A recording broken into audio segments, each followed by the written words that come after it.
Gostaríamos de convidar todos os palestrantes que deram aula nessa manhã para compor uma mesa redonda. Professora doutora Berenice Cataldo, professor doutor Miguel Mitni Neto, professor doutor Francisco Telequia Rota e o professor doutor Acari Souza Bulli de Oliveira, que também será o moderador dessa mesa redonda. Por favor. Por gentileza, quem tiver uma pergunta, por favor, primeiro se identifique, qual é a relação existente em relação ao momento atual e a pergunta direcionada para a pessoa específica. Bom dia ainda. Para o Dr. Rota, a respeito do último assunto que foi falado, com relação ao triglicerídeo, é uma dúvida. Eu não sou paciente, sou marido de uma paciente de ela familiar, e já há 12 anos que ela possui a doença, que foi constatado. Desculpa, ela está me consertando, são 15 anos. Então vai mais. Mas hoje, a preocupação dela, ela me pediu para pedir em nome dela, é com relação ao triglicerídeo alto. E o dela realmente chega a passar de 500. Desculpa, alterações, 300. Sou mediador. Então, como se diz, com relação a isso, benefício e dificuldades, problemas, causas que possam ser ruins. Eu acho que no seu caso está bem claro que a senhora tem que controlar o triglicerídeo. Por quê? Porque uma doença de evolução de 15 anos é uma doença de evolução bastante lenta. Os triglicerídeos altos, nesse nível, podem trazer muito mais problemas a médio prazo do que a ela pode lhe trazer. Então, eu não baixaria, talvez, para níveis normais, mas tente deixar em níveis mais manejáveis, né? 140, 150 seria já adequado. Até porque níveis altos assim podem ter outras complicações que nem cardiovasculares são, né? Pancreatite. Acho que no seu caso realmente é. Agora, desculpa, só mais. Desculpa, só concluir. Eu tenho um paciente meu que tem 80 anos e já não tinha muita saúde. Eu comecei a usar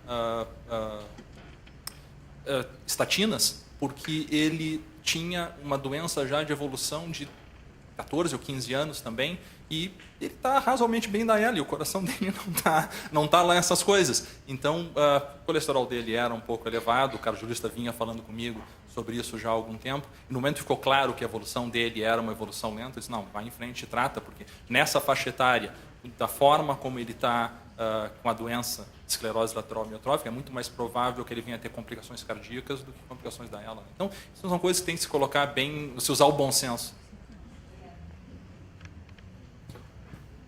Bom, no meu caso, quanto ao colesterol, eu tomo o rosuvastatina. Por gentileza, identificação antes. Sebastião Moreira.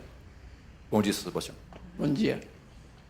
Então, no meu caso, eu tomo realmente a rosuvastatina, só que tomo 5 mg. E nessa altura, meu colesterol tem dado em torno de 135, entre 120 e 140. Eu tive um infarto também em 1º de julho de 2010. E na época o meu colesterol era 30 dias antes do infarto, estava com 231. E outra coisa que eu queria saber, quanto à metformina. Eu tomo metformina. Queria saber até que ponto que ele também... Na verdade, num dos estudos que se fez com relação a fatores nutricionais, vamos chamar assim, foi vista a glicemia. A glicemia não tinha um impacto importante na esclerose lateral. Obviamente, é diferente a gente ter um paciente com uma progressão rápida de doença que tem 40 anos de idade e que nunca teve um infarto, ou ter um paciente que já teve infarto e tem uma progressão lenta de doença, como eu imagino que seja a sua pelo seu braço, então, é uma doença de progressão bem mais lenta. E não adianta a gente ficar olhando. É isso que eu conversei muito com esse paciente meu, de 80 anos. Quando eu atendi ele pela primeira vez, ele dizia: eu tenho essa doença, vou morrer dessa doença. Nesse momento ele já me diz: eu tenho essa doença, mas eu sei que vou morrer do coração, porque meu coração não está lá essas coisas. Então, não é por ter esclerose lateral amiotrófica que essa é a única doença que a gente tem. A gente tem que tratar o paciente como um todo. Obviamente, sempre vai ter casos em que baixar o colesterol é muito melhor do que mantê-lo alto, porque tem um bem maior, mais próximo. Nesse caso, evitar um ou não. Eu concordo plenamente com o senhor da rosuvastatina. E no meu caso também, quando eu infartei, eu era praticamente um atleta. Eu ia 19.340 metros. 19.340 metros diário, média diária, de 1º de janeiro de 2010 a 1º de infarto. Eu queria saber até que ponto também isso pode saber. Tem gente que acha que correr, no caso, ia prejudicar também, ajudar a parte da esclerose. Até que ponto?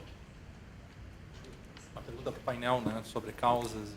Eu passaria essa pergunta para o Miguel, a respeito das possíveis causas, Miguel. Consegue responder ao seu Sebastião? Corredor, Forrest Gump, nosso Forrest Gump.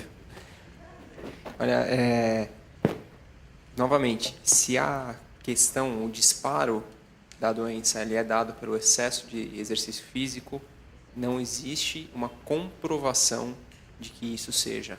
Mas, obviamente, que os indícios, como foi apresentado em relação aos jogadores de futebol ou mesmo alguns ultramaratonistas, eles estão ali, alguns indícios em relação a pessoas que realizam esporte. Porém, quando nós vamos ver a causa, se esse excesso, a doutora Berenice colocou ali os trabalhos que foram publicados. Você não tem uma correlação que possa dizer é isso. É uma questão ainda em aberto. Eu queria poder te responder sim ou não, mas... Eu assisti uma apresentação no ano passado, num congresso de nutrologia, foi muito interessante. Eles colocaram uma fotografia do Garfield e uma fotografia do Bip Bip. Quem se lembra do Bip Bip? Aqui, os antigos, se lembram? Aí eles perguntam, desses aqui, qual é aquele que tem mais risco de desenvolver uma doença neurodegenerativa como esclerose lateral amiotrófica? O Garfield estava protegido. Para proteger. O da ela, o quadro clássico para o Bip Bip. Minha pergunta é, ele estava protegido porque ele não corria ou porque ele era gordinho? Não corria, não gordia e o colesterol alto. Do Garfield. Só faltava o vinho para o Garfield.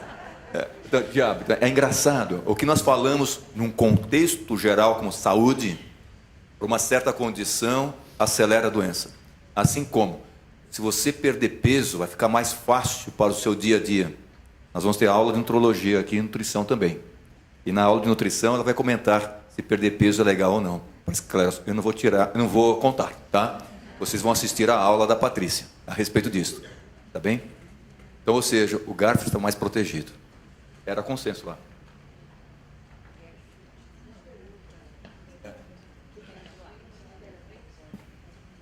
A pergunta aqui na frente, por favor, porque nós não temos microfone de plateia.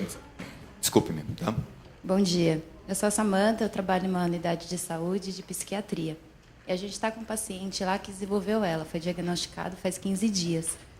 E eu precisava de um auxílio assim da parte medicamentosa, porque ele toma muito remédio psiquiátrico. Então, não sei se a parte psiquiatria vai ter alguma influência na parte medicamentosa. O médico que ele está passando indicou também o Reluzol, 50 miligramas, só que ele toma diversos medicamentos de psiquiatria. E mais, assim, vastatina, que agora conversar com o médico para ver o que dá para a gente fazer. Eu gostaria desse auxílio. Com relação aos... Provavelmente, pelo que você está dizendo, já era um paciente psiquiátrico antes de desenvolver a esclerose lateral amiotrófica? Bem antigo, paciente de Juqueri, 20 anos de Juqueri. Então, eu acho que... Claro que a gente sempre tenta usar, e isso independente do paciente ter ela ou não ter. A gente sempre deve tentar usar a menor quantidade de medicamentos possível e a menor quantidade de medicamentos diferentes possível. Tentar evitar a polifarmácia e evitar as doses altas. Um estímulo a mais, nesse caso, é o fato do paciente ter esclerose lateral amiotrófica e, com isso, ter que usar um medicamento, que é o Riluzol, que pode causar toxicidade hepática, pode causar toxicidade na medula óssea e que muitos dos medicamentos psiquiátricos também podem causar. Então, eu acho que é um incentivo a mais para se tentar reduzir o número e as doses, desde que o paciente mantenha a sua qualidade de vida. Eu acho que o mais Mas importante... essa interação medicamentosa... Assim, Não, a interação é muito mais interação de efeito, né? De efeitos adversos, é uma somação, porque muitos, não sei quais medicamentos psiquiátricos você está tomando, mas eu consigo imaginar vários que tenham tanto toxicidade hepática quanto toxicidade da medula óssea. eu peguei a prescrição clínica para poder... Haloperidol, biperidena, fenobarbital, omeprazol. Biperidena é ótimo porque não vai ter celorreia.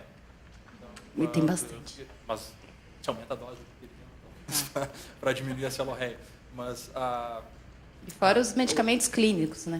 os antipsicóticos têm efeito na medula óssea, os antipsicóticos têm efeito sobre o fígado. Então são coisas que tem que se tentar reduzir ao máximo o número e as doses de medicação, como regra geral. Tá bom, obrigada. Só um palpite, dentro dessa condição, tem que colocar o peso. Qual que é o mais importante para o paciente? O controle psiquiátrico ou um possível mecanismo de neuroproteção?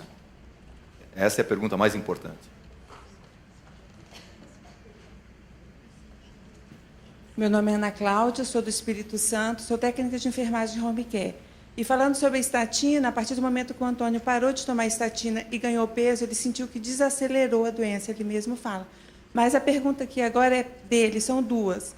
Pelo fato dele já estar em prótese respiratória, ele mandou perguntar se o Riluzol ainda vai ser usado, porque existem certas coisas que ele leu que fala que é para ser usado até a prótese respiratória. E o Lamitor também, já que ele não tem fasciculações mais. Em relação ao Riluzol, isso de usar o Riluzol até a insuficiência respiratória é uma leitura ao pé da letra dos artigos. Que nos artigos que foram os artigos fulcrais, né, que levaram à liberação do Riluzol, era um estudo até a insuficiência ventilatória, seja por morte ou ventilação continuada, ventilação invasiva continuada. Obviamente, nesses casos, terminava o estudo para aquele paciente, terminava-se o uso da medicação. Não se tem nenhuma evidência de que usar além desse período pare de fazer o efeito. Claro, são medicamentos neuroprotetores, aonde então eu vou precisar ter neurônios suficientes para proteger. Só que por que o evento respiratório marcaria o momento em que para de ser protetor ou não, ou que eu não tenho mais neurônios suficientes para valer a pena usar? A gente não tem essa resposta. A gente não tem a resposta de em que momento em que para de valer a pena. Então, é uma coisa muito mais de protocolo de uso do que uma decisão médica. Eu acho que enquanto ele tem movimento, enquanto ele tem função motora, ele tem o que poupar e o que desacelerar a doença. E o Lamitor, eu imagino que estava usando como tratamento sintomático de fasciculações. Primeiro, ele não tem mais fasciculações, talvez parando o Lamitor as fasciculações voltem. E daí, se voltar as fasciculações, ele está precisando usar o Lamitor, desde que as fasciculações incomodem ele. Você sabe que o fato de um medicamento tratar sintomaticamente as fasciculações não tem impacto nenhum na evolução da doença. Não é porque está fasciculando menos, então estou causando menos estresse sobre o neurônio motor. Não, isso não é verdade. Todos os estudos, desde a gabapentina, que foi o primeiro medicamento usado para isso, nunca demonstrou um efeito na progressão da doença. Então, se a fasciculação não incomoda o paciente, não teria nem por que usar. Se incomoda, usa o medicamento, lá pelas tantas, até pelo próprio grau de atrofia muscular, pode ter parado as fasciculações, dá para tentar suspender e, se necessário, recomeçar. Em relação ao Riluzol, quando do registro do medicamento, se registra baseado no estudo que foi feito. O estudo foi feito até esse ponto. E o registro foi, portanto, ele é útil até esse ponto. Mas não significa que ele não seja útil daí para frente também. O Francisco está comentando, enquanto tiver movimento, vou dando. Mas o que ele chama de movimento? Movimento apendicular, braço, perna, respiração. E para aquela paciente que tem movimento só dos olhos, cujo olho é fundamental para a comunicação, eu dou Riluzol. Por quê? Se é neuroprotetor, é o direito do contraditório. Se ele foi registrado como neuroprotetor, eu tenho que neuroproteger. O registro foi feito até um certo ponto, mas não significa que, se eu não o utilizar, eu vá ter algum problema. Pode ser que o problema seja a ausência de comunicação. Portanto, eu uso. Aí eu não se libera, eu faço carta. Justifico por que eu estou dando. Se é nesse sentido. A não ser que venha um trabalho e mostre, olha, não funciona. Se vier uma condição desta, é má prática eu continuar utilizando. Caso contrário, é má prática se eu não utilizar.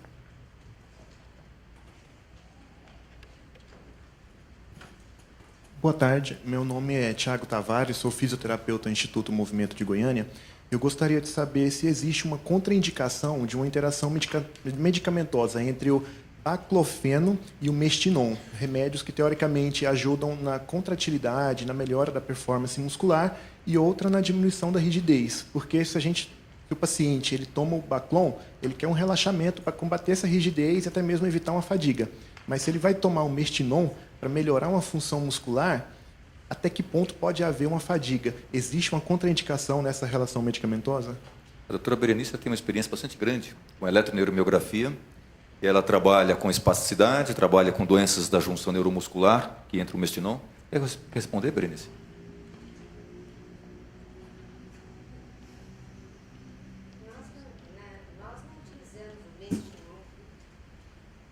Nós não usamos o mestinon na esclerose lateral amiotrófica para melhorar a função motora. Eu não tenho essa experiência.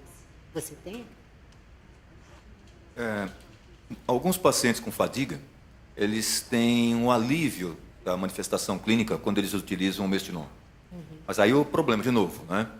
Usa a medicação, aumenta a salivação. Aí eu tenho que introduzir um remédio para salivação. De repente, um benefício para um lado, um malefício para o outro, um remédio para controlar esse, e traz um outro malefício também. A necessidade, portanto, de pesar custo-benefício e as respostas individualizadas.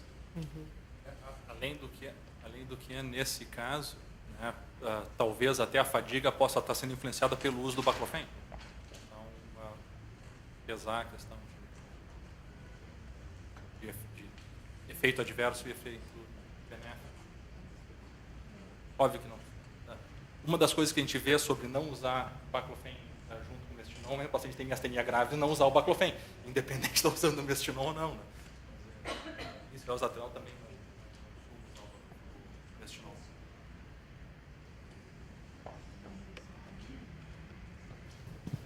Bom dia, meu nome é Rosi Salles, sou familiar de um paciente supostamente de ela, não é um diagnóstico completamente batido, assim, há suspeitas que não seja, mas parece ser.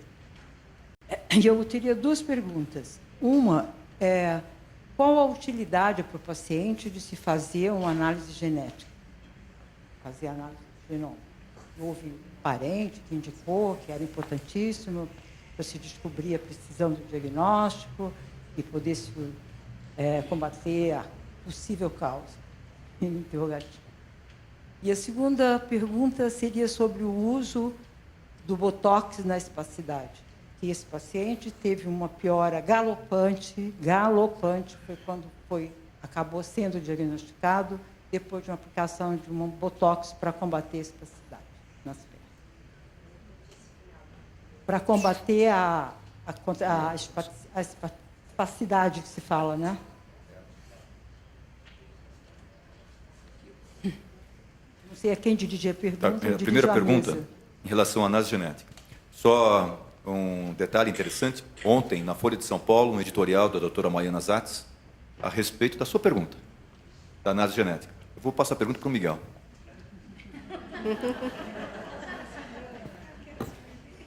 Em relação a se existe a necessidade ou não de se realizar um teste genético no paciente.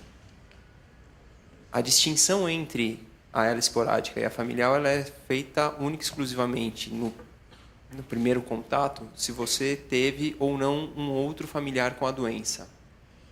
É mais ou menos essa linha que se segue no caso de você fazer uma busca genética para identificar um possível gene causador.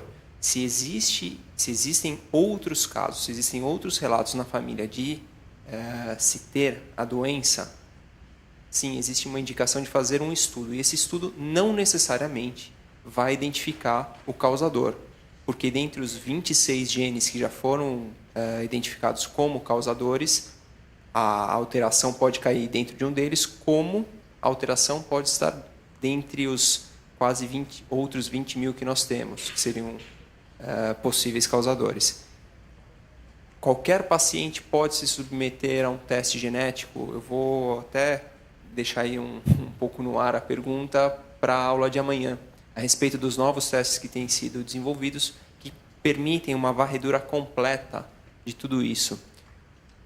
Estudos, quando nós falamos de pesquisa, tem utilizado esse tipo de varredura para identificar novos genes. Agora, fazer uma avaliação dessa para um indivíduo que não tem caso na família, se nós olharmos para a complexidade do genoma, em média de 40 a 50 alterações que são preditas como malignas, que são alterações que provocam doenças das mais variadas, vão ser encontradas em qualquer pessoa saudável.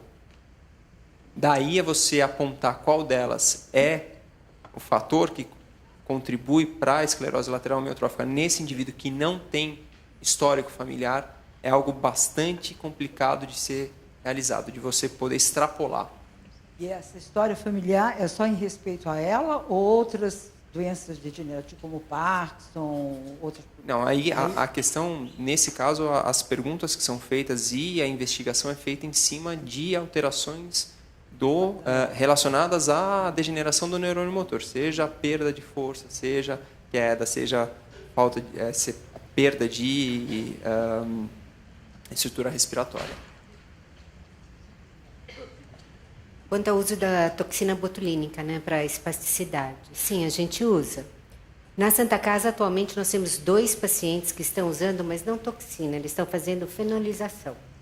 Talvez porque a toxina em si é muito cara, então eles prefiram fazer a fenolização. Quando usar?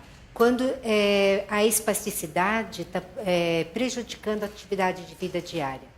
Se é uma espasticidade muito importante nos adutores da coxa, que dificultam a higiene, por exemplo, aí vai fazer a fenolização ou colocar toxina botulínica nos músculos adutores, para ele ter um relaxamento melhor. Né? A gente usa assim, com frequência. Vocês se lembram de alguma descrição assim de aceleramento da doença após administração de toxina botulínica? Acelerado, porque a pergunta dela foi esta. Que foi feita a aplicação desculpa. E, de repente, acelerou a doença. Você se lembra? Lembra? Eu não tenho experiência no uso na espasticidade, mas se é para acelerar a doença, seria um efeito sistêmico da toxina, não um efeito localizado. E com aplicação em glândulas salivares, é uma coisa que também eu nunca vi. Já é uma coisa que se usa bem mais tempo, se usa bem mais até do que em espasticidade, usar em glândulas salivares de pacientes com ela também. Eu não me lembro assim dessa descrição. Tem o Wilson quer fazer um comentário, o Wilson Márcio Júnior, Ribeirão Preto. Wilson, nós não temos microfone de plateia. Tem que ser aqui na... Não, está gravando. A bobagem que a gente fala está gravada. Aqui, ó, por favor. Não tem jeito de tirar depois, fazer retoque, não tem.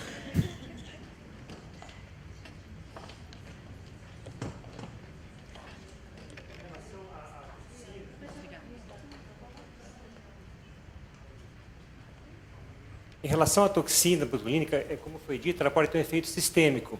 E tem descrito pessoas, por exemplo, que têm uma síndrome astênica subclínica e que desenvolve um quadro clínico difuso. Então, se um paciente com ela, ele pode ter as unidades motoras instáveis, então ele pode piorar muito se quando a toxina cai na circulação. Isso é descrito. Né? Obrigado, Wilson. Nós temos tempo para uma pergunta mais só, por causa do almoço. Vocês querem mais perguntas ou almoço? 2 perguntas? Muito bem. O presidente, então... Tudo bem. Prometo ser objetiva. Bom dia. Meu nome é Fabiana Linhares, eu vim de Santa Catarina para o evento. A minha mãe tem ela. Em princípio, acreditamos que seja ela esporádica, porque não temos nenhum caso na família. Minha pergunta, acho que é relativa à questão da interação medicamentosa mesmo. A minha mãe tem 2 doenças associadas. Uma é a artrite E para artrite, ela toma metrotexato e prednisona. Queria ouvir, talvez, o Dr. Rota ou algum outro membro dessa mesa pudesse falar alguma coisa sobre isso. E também ela toma escitalopram para depressão. E também queria registrar os meus parabéns à organização desse evento. Cheguei a 5 minutos, mas estou me sentindo solidarizada aqui com esperanças. Obrigada. Obrigado. Esse escitalopram, eu acho, dos antidepressivos, dos que menos têm interação farmacológica. Então, não é uma má escolha para tratar a depressão. Um depressivo também bem eficaz. Com relação ao metrexate e a prednisona, tem a resposta longa e a resposta curta. A resposta curta é, provavelmente não faça grande diferença. A resposta longa vai envolver alterações na cascata inflamatória que anti-inflamatórios podem ter, que por muito tempo se achou que pudesse ter um efeito protetor e que depois um estudo mostrou que não, que talvez o efeito pró-inflamatório teria a inflamação seria protetora em determinadas circunstâncias. Então, não se sabe.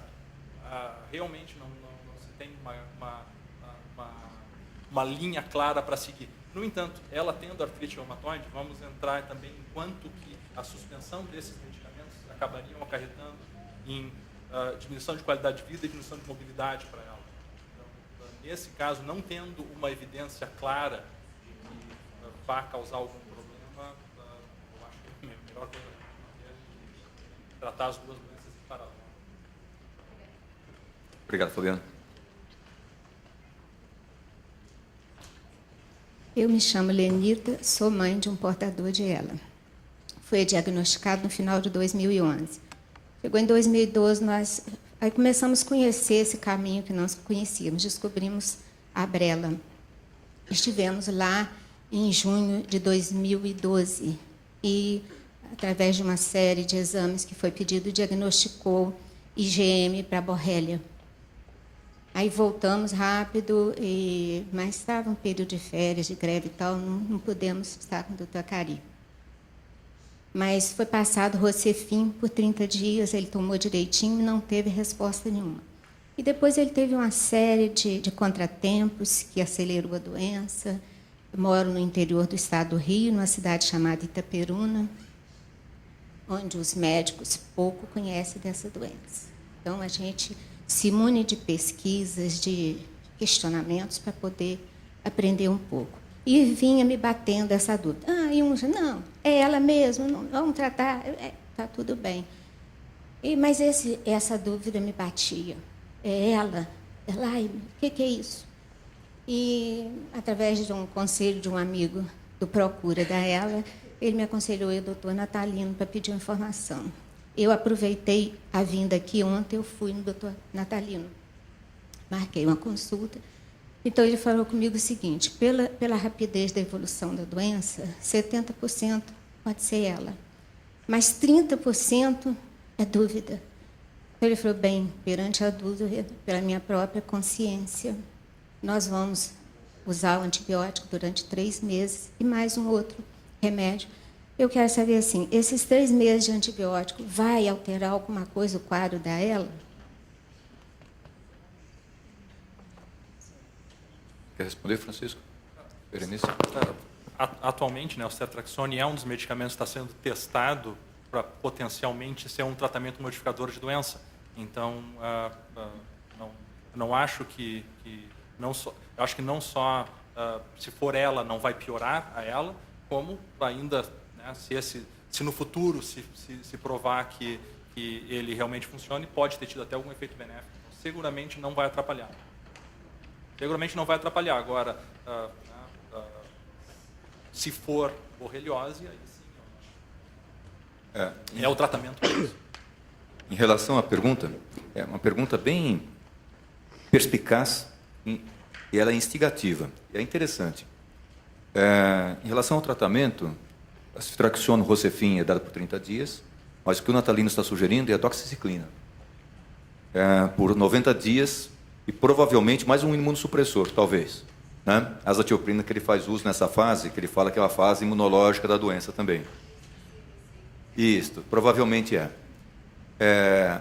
Nós não temos, eu não me lembro, não sei se você se lembra, de qualquer investigação feita com a doxiciclina. Se acelera ou se protege. Mas na literatura nós temos fases também. Uma das medicações testadas foi a minociclina, que é aquele remédio para acne. E na fase inicial parecia que ela era benéfica para os pacientes com esclerose lateral amiotrófica, e depois verificou-se que ela acelerava a doença de 4 a 6 meses. A doxiciclina tem alguma coisa parecida com a minociclina. Daí a sua pergunta, muito interessante. Mas eu não tenho nada que eu me lembre a respeito de doxiciclina e esclerose lateral amiotrófica. Mas, se ele tem, ao meu ver, uma hipótese diagnóstica suspeita de uma borreliose, uma doença infecciosa, ela pode ser tratada com essa medicação e possa trazer um benefício, eu trataria. Trataria mesmo. E isto baseado em 2 pacientes. Eles também vieram com uma hipótese diagnóstica, um deles com uma neuropatia muito grave e o outro lembrando muito um quadro de esclerose lateral amiotrófica. E houve uma recuperação neurológica desses 2 pacientes, quando o tratamento foi bem instituído. Então, por isso que, assim, imagino eu, ainda a senhora passando com um especialista da área, que é o Natalino, que é um indivíduo de respeito, eu trataria.